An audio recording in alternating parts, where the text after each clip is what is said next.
বন্দে মাতরম। নমস্কার।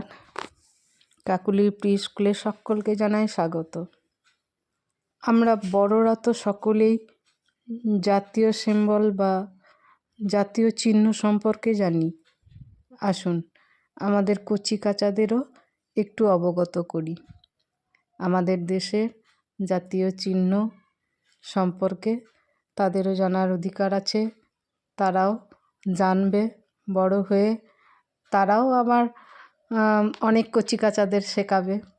কিন্তু আসুন আজকে কিছু বাচ্চা মাঝে খেলছে আর কিছু বাচ্চাদের নিয়ে এক কোণে যে দেওয়ালে জাতীয় সিম্বল আছে সেখানে যাই।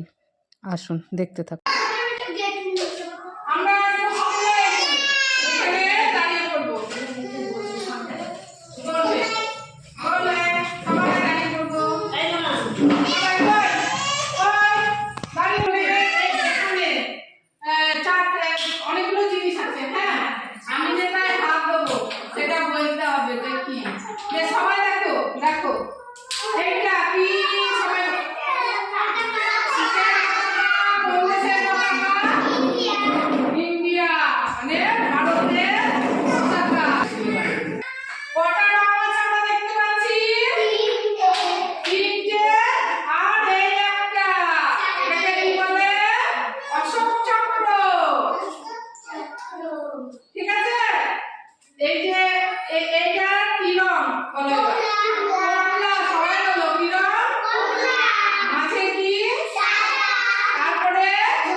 জানাও সবাই।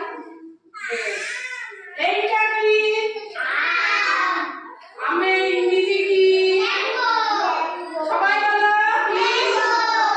বেশ। আম কাঁচা অবস্থায় কেমন হয় দেখতে? দেখতে কেমন হয়? আর পাকলে কি হয়? রং কেমন হয়? আচ্ছা বেশ। এইটা কি?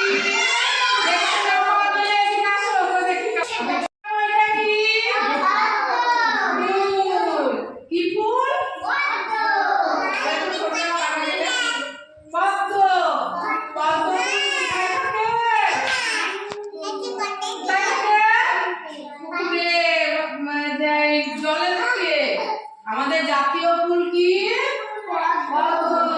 আর একটা জিনিস বলা হয়নি, আমাদের জাতীয় ফল কি? আর জাতীয় ফুল কি? পদ্ম। দেখতে কেমন হয়? কি রঙের হয়? গোলাপি হয় আর সাদা হয়, নীল নীল হয়। তাহলে পদ্মের ইংরেজি কি? লোটাস। বেশ। এইটা কি বলতো? দেখো অশ্বস্তম্ভ বলে। কোথায় কোথায় থাকে বলতো? টাকাতে থাকে, পয়সাতে থাকে, তারপরে ডাক টিকিটে থাকে, সব ভারতীয় চিহ্ন। ওটা কি? ভারতীয় চিহ্ন। এটাকে কি বলে? এরকম যে অশ্বস্তম্ভ। ওটা হ্যাঁ, এটা হলো অশ্বস্তম্ভ। এটা কি? বাঘের ইংরেজি কি? বাঘ দেখতে কেমন হয়? আর কালো ডোরা কাটা থাকে, তাই তো? বাঘ কেমন করে ডাকে? হালু। আর বাঘ কি করে? মানুষকেই নাই কিন্তু কোথায় থাকে? বনে জঙ্গলে থাকে। আগে এখন আর দেখা যায় না। এটা কি? ময়ূর দেখেছি আমরা। ময়ূর কি করে? নাচ করে, পেখম তুলে নাচে। আর ময়ূরের ইংরেজি কি? পিকক। আর ময়ূর কেমন হয়?